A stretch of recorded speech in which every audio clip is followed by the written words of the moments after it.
Having access to the Akashic Records is like taking the open book test of life.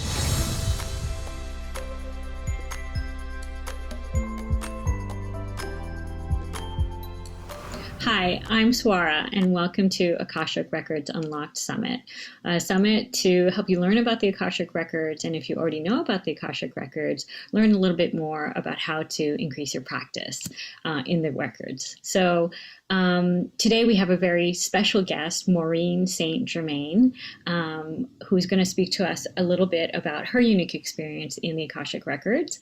MAUREEN is an internationally recognized transformational teacher and best-selling author. She has over 25 years experience in the area of mystical and sacred traditions. Known as the practical mystic, MAUREEN is a facilitator of spiritual knowledge for contemporary life. She is the author of 5 books, including Waking Up in 5D and Opening the Akashic Records. The newly revised and updated edition of her best-selling book, Beyond the Flower of Life, is now available on Amazon. MAUREEN is also the composer and voice of dozens of guided meditations. Her passion is supporting individuals in their personal expansion and spiritual awakening. Welcome, MAUREEN St Germain. Thank you, and thank you for having me. This is going to be a blast, truly. It'll be so much fun for you and for the people listening.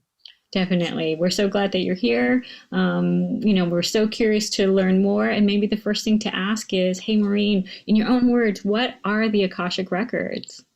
I like to call the Akashic Records the library of all that is. It's a library of the past, the present, and potential futures, because every decision you make goes in the records.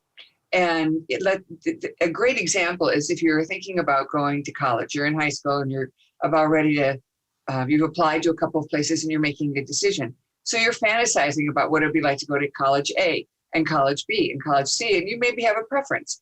All of those records are in the Akashic Records.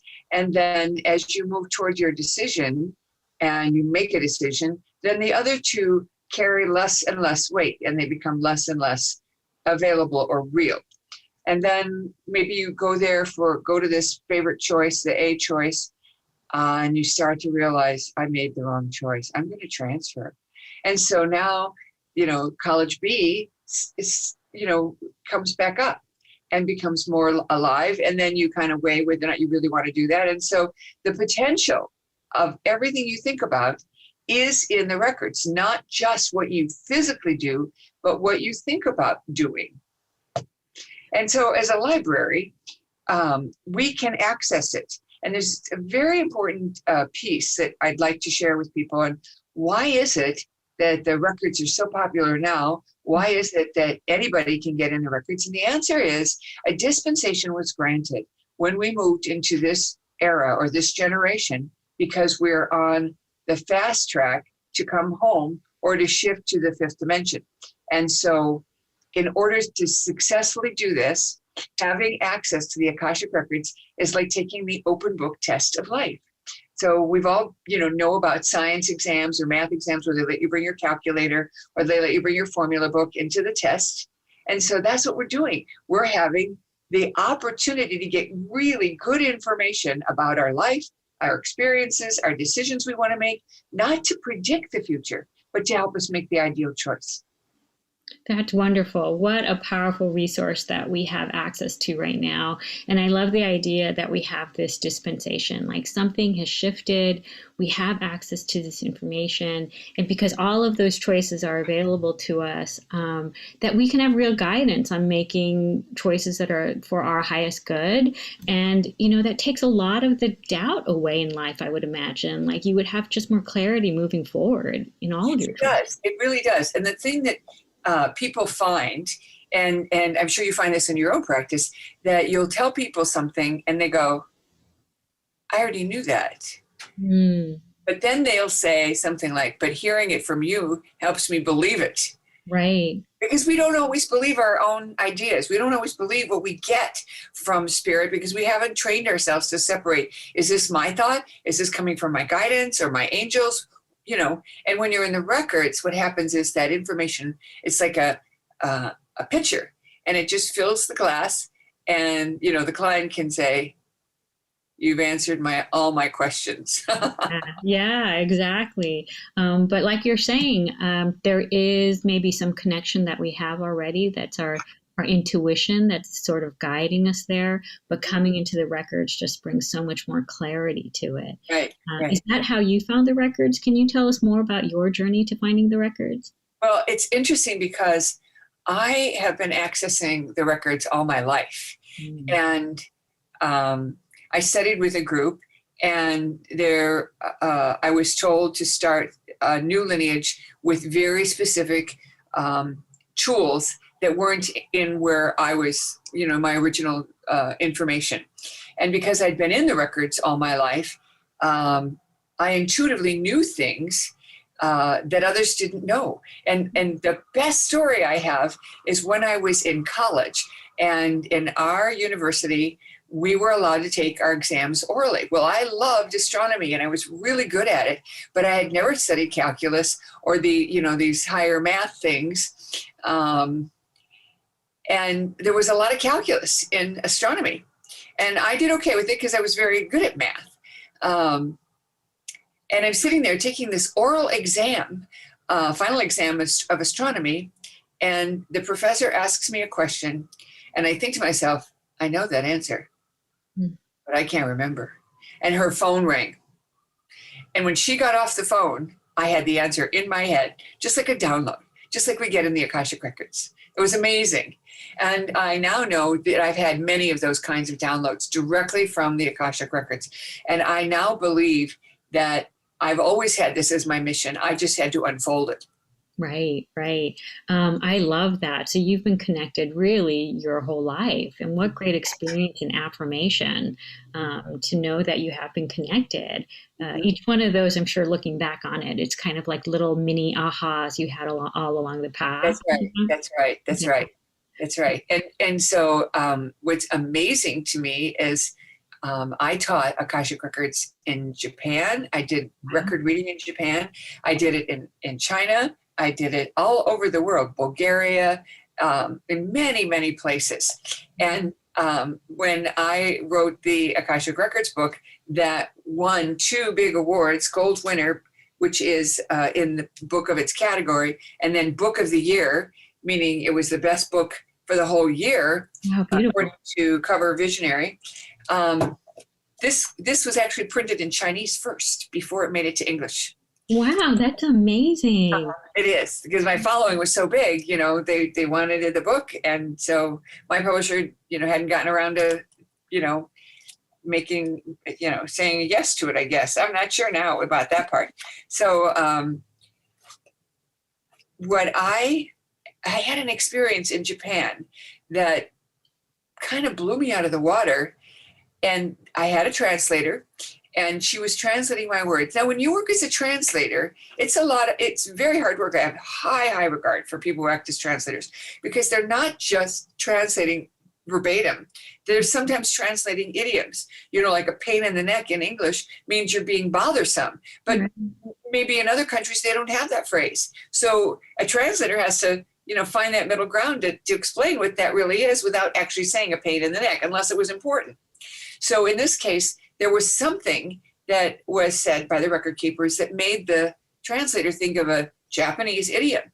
And I heard her words in Japanese, and I was clearly informed she went for what she thought I meant, not what they said. And they asked her to retranslate it exactly as it was given. She wouldn't work for me anymore. But it's amazing what you're saying, just that the Akashic Records really goes beyond, it's global, it's everywhere, it's available to everyone, that it goes beyond even language barrier, and that there it is a place where all of this knowledge exists beyond, we already know, time and space, beyond language, beyond words. That's really amazing. It's an amazing resource. That's wonderful. Now, there are some teachers that will say the Akashic Records are in the DNA or in the body. And I was never taught that by the record keepers themselves. So I asked, because this was a highly regarded teacher, and I didn't want to make that person wrong. And so I went back to the records and said, well, what's the deal? How come this well-regarded teacher is saying this? and you guys taught me this. And they said something very interesting. They, again, used the library analogy, and they said the Akashic Records are in the DNA as far as the person's local data. But the big data about themselves and their life and their lifetimes is in the 11th dimension. Oh, wow. And so we were both right. Right. There's obviously still so much more we have to learn, but even accessing this dimension, you know, this kind of 5D level of learning, it's huge. And this is part of our evolution as a whole, you know, humanity evolving to have access to this and to do it in a way that, you know, it can be accessed every day for big things, for little things. It could just be a part of our life. So I think, you know, unpacking this a little bit more with you is incredible, an incredible experience for our listeners. So to get to that a little bit more deeply, I want to ask, like, what do you find really works in helping people in the Akashic Records? One of the tools that I teach people that is unknown anywhere else, because this is a body of knowledge that I was given by my guides, is how to connect into your higher self, your fifth dimensional self, in a way to get accuracy. And that accuracy then helps in the connection, and it helps when you're channeling information from the records that is questionable in your own mind. And even though we move our personality to the back when we open the records, you know, that's a skill that we kind of learn, how to put our personality and our own ideas out of the way while this information kind of flows through us. And when you as a person learn to open the records, one of the most astounding things is this experience of discovering that it's like somebody is pouring water right through you, and you're not thinking it. It's like moving through your consciousness without you thinking it, without rolling past your mental body. It goes right into the mouth practically, and out your words. Right. So I think go ahead. I think that's a great description of it, because that really is sort of the experience of receiving information in the records. I always saw it as this download that happens, and all of a sudden I just know something. I don't know how I know it.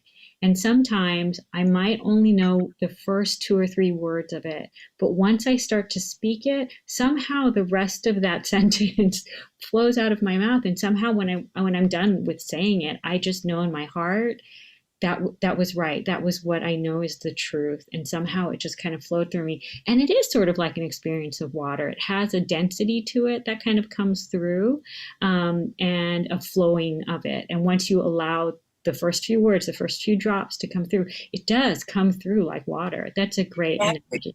And that the biggest fear for people is, well, I'm not getting anything, but they're actually getting 1 or 2 words, but they're afraid to say those words because they don't know what's behind it. And that's the whole point. You don't need to know what's behind it because it literally flows through you.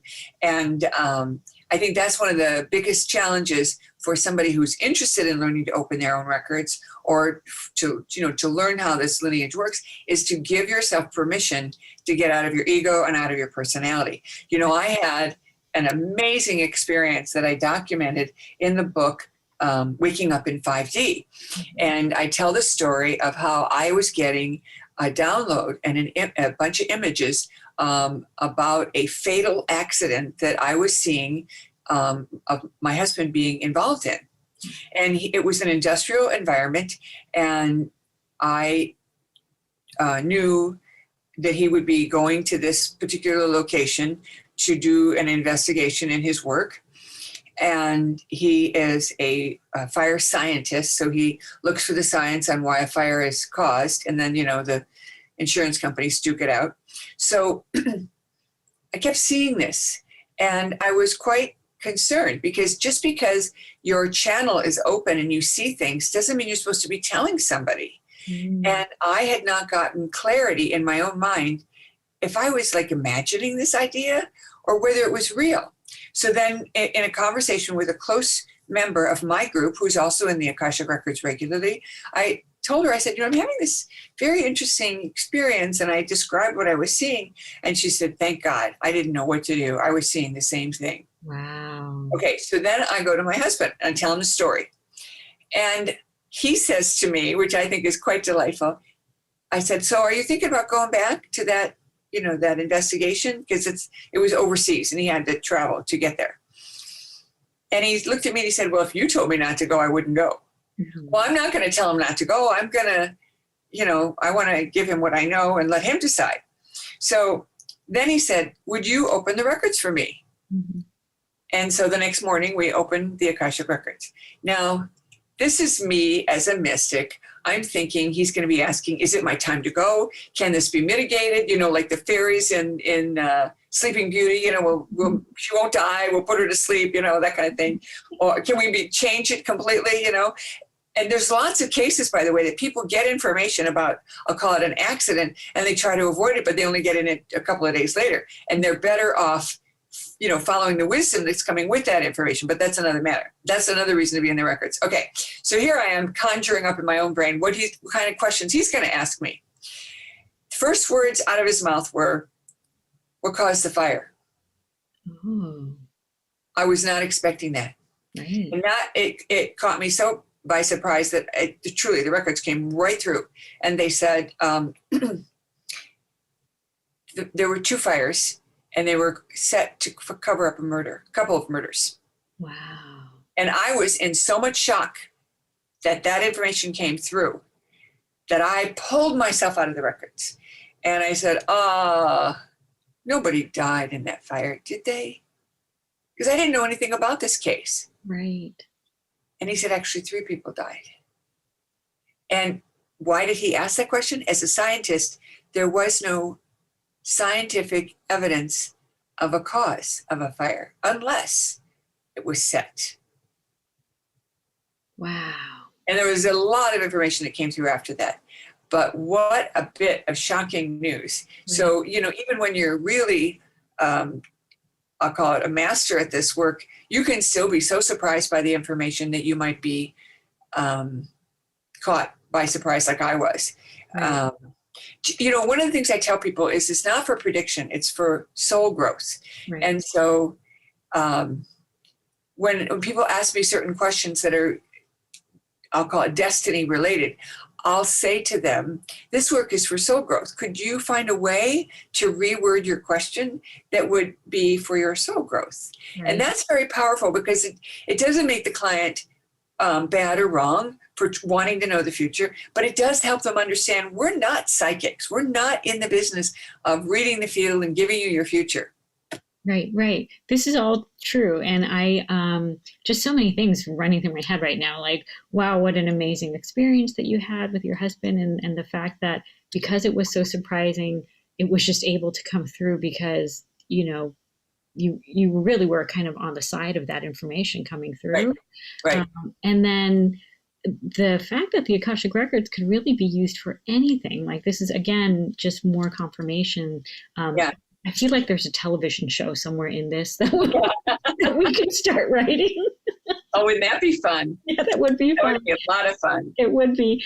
And then also just like what you were saying, as far as like soul growth and looking to the future for guidance, but really looking maybe from a higher perspective of this is really about, the Akashic Records is so vast and has so much information that, looking from a soul level, not every question could really apply, that you have to kind of take a question up to a different level to get really rich information coming through. Like what do you think makes a really great question to interact with the guides that are in the Akashic Records? Well, when we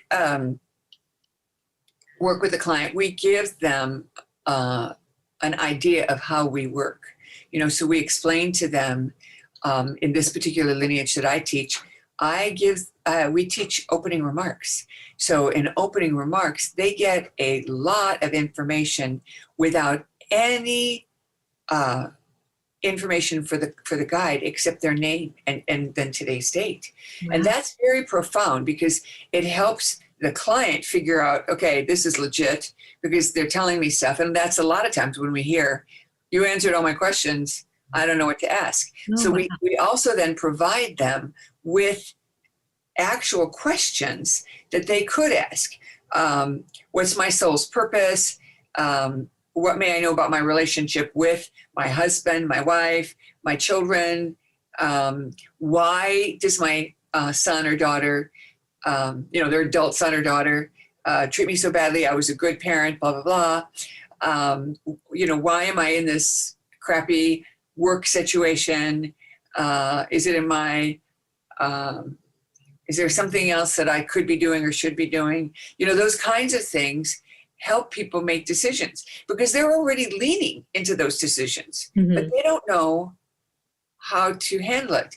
One man called in on a radio show that I was doing and actually told that story about being a good father and that his, I'll say 20-something daughter still treated him horribly.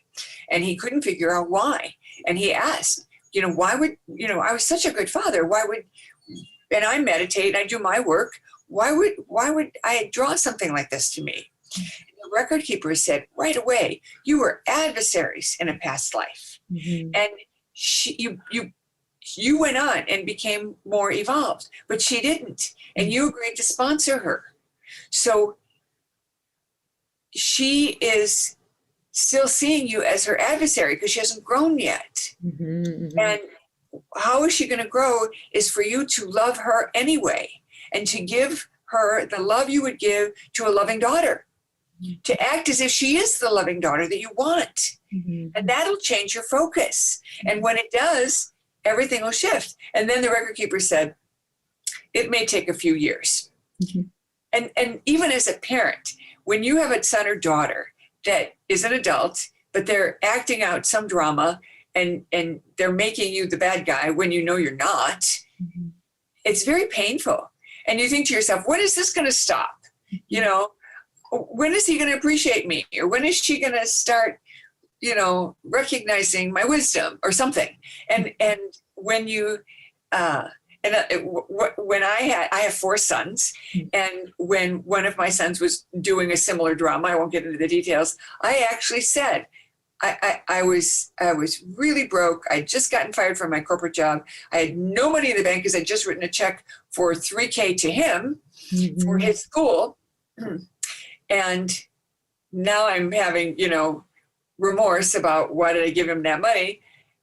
I would anyway, because that's what moms do. But, there was this self-preservation thing going on. And I remember whining to myself, when is he going to appreciate me? And my record keepers came right in and said, when he's 28. Well, I burst out laughing. I thought it was hilarious. I thought, whoa. And what that did is dropped my barriers because I was having an expectation that he would appreciate me tomorrow or the next day, not, 4 years from now. And so what that did for me was helped me as a decision-making process. I stopped expecting anything from him. And even in my subconscious, it wasn't like I was throwing energy at him. It wasn't like I was saying, you should, I wasn't being, the typical mom that's overbearing or the helicopter mom, saying, you should be taking better care of your mother or you should be appreciating me. I didn't do any of that at all. Yeah. So I'm looking around going, I'm not doing anything to cause him to be that way, but I still was, because in my heart, I had an expectation that he would appreciate me. How can you love someone without expectation? That's huge. But when you're in the records and you get that information, you can step into it because it's there. It's there for the taking. So, one of the things that as a mystic I teach is that there's 5 possible directions in a decision. 5 possible decisions every time you make a decision. So there's 2 below grade, which anybody who's listening to this call isn't making those decisions, and 3 above grade. 2 are pretty good, and 1 is like the highest and best choice. It's the most 5D. So most of us are making those 2 choices, one of those 2 good choices. And it's a little bit harder to make that 5D decision. But that was one of those examples. That's amazing. And as a parent, because I'm a parent also, we try everything.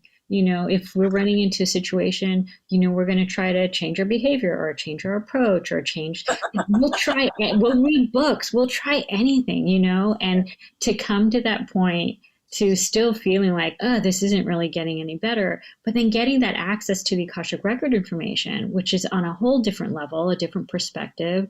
And it could really just, open up that situation for us, like, that's a different level of an answer. Yeah. I can change my expectation. I could change, and change my attitude. yeah, and it really will unlock that situation for us so that it's no longer. And I did not have to wait till he was 28 because Right. I changed in my heart. And even though I was doing all the things that I had heard the record keepers tell other parents, Right. Love them anyway. Apparently, without my knowing, I was still expecting to be received a certain way. Yeah. And so that changed. Yeah. Very That's cool. a beautiful story. That's really cool. Yeah. And just again, like the information in the records really can help to change people's lives. Yeah. And just add just one more extra layer of information to open up the situation for them. Can you tell me a little bit more about how to connect? You mentioned this, how to connect to 5D energy to get for accuracy, for the sake of accuracy. I'd love to hear a little bit more about that, because what you were saying about your opening remarks, that must be so confirming for a client and a listener to hear all that information come in even before they open their mouth, before they ask a question. And that level of accuracy, it just must be affirming and also just open them up to, okay, whatever from this point forward is said in this session, I'm just going to take that in because that was just such a profound moment. So can you tell us more about that? Yes. This is a tool that I developed over the years. I spent 7 years perfecting it, so it just didn't pop in my head one day. And it's basically 3 steps to 100% higher self-connection. And we have tools on our website that you can go through it. It's also in the new book, Beyond the Flower of Life. I have 2 chapters devoted to how to do this. It is a step-by-step protocol. They call me the practical mystic because I look for practical steps to take to get where you want to go. I don't play games. I'm very specific. And the 3 steps are very, very simple. The first one is you only ask for 45 days. So first of all, you make a commitment to do this practice for 45 days. And for 45 days, you only ask yes, no questions. And you ask your higher self for your symbols or signals for yes, no, and neutral. So most people actually get them. They close their eyes and they ask their higher self to come in closer, give me my signal for yes. And people see a color, they see a shape, they sometimes feel a sensation in their body. Sometimes they feel like, like the movement of energy on one side or the other, or they get a little tear in their eye, or, and it's amazing the different kinds of sensations people get. But everybody has their own signal for yes, no, and neutral. And in the book, what I do is I actually give a lot of samples so people can get the idea. And one funny story is in a workshop when I was teaching this, a woman sat in a big group, maybe 20 people, and her ear started to itch. And she, quiet your mind, quiet your brain, quiet everything down, quiet the body. I'm waiting for my signal. And then her toe started to itch. Quiet the brain, quiet the mind, whole drill again. And then her whole body started to itch. And she said, all right, I'll take the itchy ear. That was her yes signal. So your higher self does have a sense of humor. Yeah. And that's really funny because, it's like, go away, I'm waiting for my sweetheart. And I'm in, whatever. It's right there, yeah. Right there. So you get your signal. And there are a few people, and that's explained in the book too, a workaround, which I'm not going to get into because it's a little more complicated. But there is a way to work around if you don't get anything. Most people get something, and a few people get something, but they don't like it, like this lady with the itchy ear. And they dismiss it, or they poo-poo it, or they say it's not loud enough, or I don't feel it enough, or it's not strong enough. And my response is, So pay more attention to it. Give yourself a little more practice with it, and then it'll be a little louder. So yes, no, only questions for 45 days. During that 45 days, you ask questions about stuff you don't care about. So you're asking only things that you're willing to play. And it really is meant to be playful. So if you're looking in your refrigerator at the green beans or the broccoli and you're going to cook a vegetable, you ask your higher self, is it my highest best good to cook the green beans? No. Is it my highest best good to cook the broccoli? No. Is there something else here I'm supposed to eat? Yes. And then you open the vegetable drawer and you discover there's something else there that you're supposed to cook. So you always go yes, no, yes, no, yes, no, until you get it. And you always use the higher self name. You don't just ask and presume it's your higher self, because, and this is funny, as a parent, you would appreciate this. Because there were 4 sons, if I could hear them in the kitchen and I called them and said, could someone bring me a cup of tea? You know what would happen? Nothing. If I said, because they don't look at you, she talking to you, she's not talking to me. She didn't say my name. Okay, so you must say higher self, and don't give your higher self a nickname, because there can be surprises that way. Just say higher self. And then the second thing is, you don't say should I, even though you and I talk that way. Should I do this? Should I do that?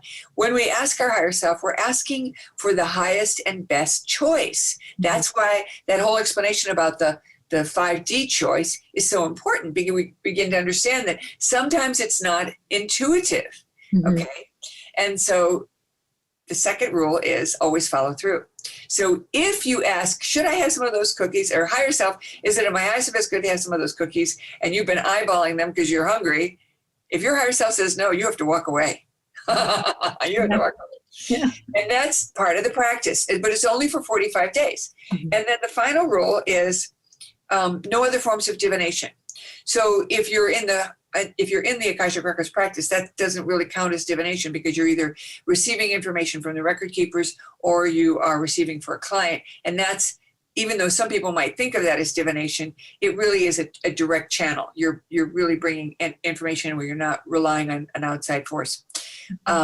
So divination would be pendulums, muscle testing, and other forms of like kinesiology, those kinds of things. And I tell people, if you are a therapist and you're using it in your practice, like you're a healer or something, go ahead and keep using it with your clients, but don't ask for yourself, because you'll be tempted to check. And you can't be asking questions that you can check. These are questions for 45 days about my actions. So when I'm leaving the house, if I think it might be raining, I don't ask, is it going to rain? Because then I'm going to make a decision after that to take an umbrella or not. I simply ask the last question, which is it in my highest and best good to bring an umbrella? And on one occasion, I was told to carry an umbrella. So I asked, do I carry the compact one or the big one? Carry the big one. And I never opened it, but I did trip, and it caught my fall. Oh, wow. So you never know why you're being told. And that's something that in the higher self practice, you don't worry about the why. You simply ask about things you don't care about. Because if you care, then you're going to want to know why and all that jazz. So for 45 days, you do this practice. And what happens is your signals become very clear. And that gives you an ability to validate everything else that comes in. And also that it helps you differentiate the information that's coming in from your higher self compared to the record keepers. Because one of the things I began to notice is that there is a huge difference in the information we get from our own channel of higher self as compared with the record keepers. And I'll give you a couple of examples, which I'm sure you know. The record keepers are always so loving and supportive, but your higher self can just come in and say, do this. And it's like, okay, I got to do this, take this turn. Go there now, call this person. And it always is so very powerful and helpful. And many of you who are listening have had this happen, where you've responded to that inner direction, and you benefit from it. I had a woman walk up to my table at a conference a while ago, and she was saying that she'd come out of the department store, got in her car, and was driving down the street, and there was something happening, like a big collision, and she looked in her rearview mirror, and there was a truck barreling down the road towards her. The traffic in front of her was stopped, and she knew that this guy was going to hit her big time. Mm-hmm. And she was told, lay down, put your arms across you, blah, blah, blah. Mm-hmm. She just did what she was told. You know, that's your higher self. That's like, take action. That's your higher self. But the record keepers always, after they answer your question, and this may be true in your lineage as well, after they answer the client's question, they follow with advice. Mm-hmm. Have you noticed that? Mm-hmm. There's some kind of guidance. Yep. Yeah. So they answer the question and then they give advice. And it's really fun. So for example, one lady was a regular customer and she was coming every month for a session. And just as an offhand thing, on her, almost like she was on her way out the door. She wasn't on her way out the door, but she was almost done with her session. She said, oh, by the way, I'm moving into a new apartment and I'm going to get a roommate. I'm a chef and I want to use the kitchen, and the 2 bedrooms are at opposite ends of each other. And so I'm going to bring in this guy who's a friend of a friend. He's moving here from across the country. So she said, so how's that going to work out? And the record keeper said, well, it'll be fine until the luster wears off. Mm-hmm. And that's another thing that we find in the records in our lineage, is that the words that are used mm-hmm. are in our vocabulary, but they're not in our everyday language. Mm-hmm. So you're using words as a channel that you don't use every day. So that's helpful. So she practically screams, luster? What luster? Does that mean he's not going to stay? And the answer was, that is correct. And she said, well, when will he leave? And the record keepers gave her the month, which was like 2 months from now. And so, of course, she said, of what year? Because she couldn't fathom that somebody would move in and then move out right away. Well, that's exactly what did happen. The man got involved with drugs and had some trouble and got fired from his job, blah, blah, blah. Okay. She then asked, well, maybe I shouldn't rent to him. And the record keeper said, go ahead and rent to him, because the timing will lead you to the roommate of your dreams. Mm. So 2 months later, when she was looking again, she found somebody that they became such good friends. They had movie night once a week. They enjoyed each other's company. And so it was a whole different ball game.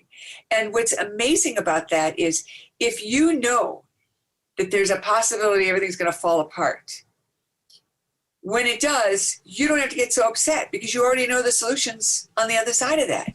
Right. And so how wonderful that it saves all that drama in your head and your heart and, in the interaction. Mm-hmm. So that's another bit of advice that she allowed the record keepers to give her, because she asked the question.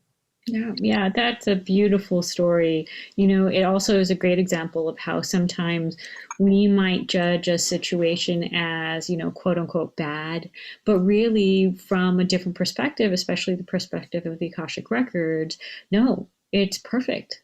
It's perfectly unfolding the way it should. And maybe we might want to call it something like bad, but then in the end, especially when you're being guided by the records, it could turn out to be a beautiful thing. Right. I love so much what you described as far as your steps to practicing for 100% accuracy. I love the idea of having fun with it and playing with it, because I do think that's something that people don't talk about, that your guides, your higher self, this whole other realm, does have a sense of humor. Really, loves to play, loves making jokes or things like that. Another funny story, when a man who was like a bodybuilder and obviously, good eye candy for a woman, gets to see his higher self. And so in the meditation that we go through, he says to the guy in his own thought, mm-hmm. who are you? Mm-hmm. Because he sees like a fat Buddha. And the man the fat Buddha answers him, I'm your higher self. What'd you expect? And of course, he was expecting someone that looked like him. It worked out, It's really funny. I love that. I think that's beautiful. Okay, I see that we're coming close to the end of our time. And before we close this whole thing out, I know that you have come today with a free gift for our listeners. Out of the generosity of your heart, thank you so much. Would you like to tell everybody about that? Yes, when I released this book, Opening the Akashic Records, I did a number of interviews with well-known teachers, and I worked with one teacher in particular who also wrote a book on the Akashic Records, and her name is Lumari. Mm-hmm. And she brought in information on the records that helps people understand the bigger picture of what's it like in that realm of the Akashic Records. And her book is a lovely little book. And so the two of us taught, I think for 5 weeks, I'm not sure now how many weeks it was, but there's a lot of lessons here that were from the two of us that weren't, they weren't site specific to her lineage or mine, but they were big picture pieces and nuggets to help you learn and understand more about the records. So that's my free gift. Oh, beautiful. Thank you so much. That's an amazing thing. It's something that we are going to definitely have a link for here down below the video, and that all of our listeners, you'll get an email for this if you want to also, access this information, also connect a little bit more with Maureen and her work. Also, thank you so much today for sharing just everything you did about the Akashic Records, especially these 3 steps to developing accuracy. That's something that's written in your book, Beyond the Flower of Life, correct? Yes, it's in all my books, but the biggest amount of detail is in the Beyond the Flower of Life, because I put 2 full chapters in explaining how it works and why it works, and lots of examples. So you really get into it, really get the understanding. That's wonderful. So if you're out there and you want to learn some more about this, please buy the book, read some more about how to develop your accuracy and play with your higher self, your guides, and access that deeper information. Thank you so much, Maureen, for being here with us today and having this talk. We really appreciate it. My pleasure. Delightful to do this with you, and good on you for making it possible for people to learn more. Thank you. And thank you to all of our listeners who are here with us today. If you want to hear some more about the Akashic Records, learn the different aspects of it, please come back and visit and watch the rest of our videos. I'll see you next time. Thank you. Bye-bye. Bye-bye.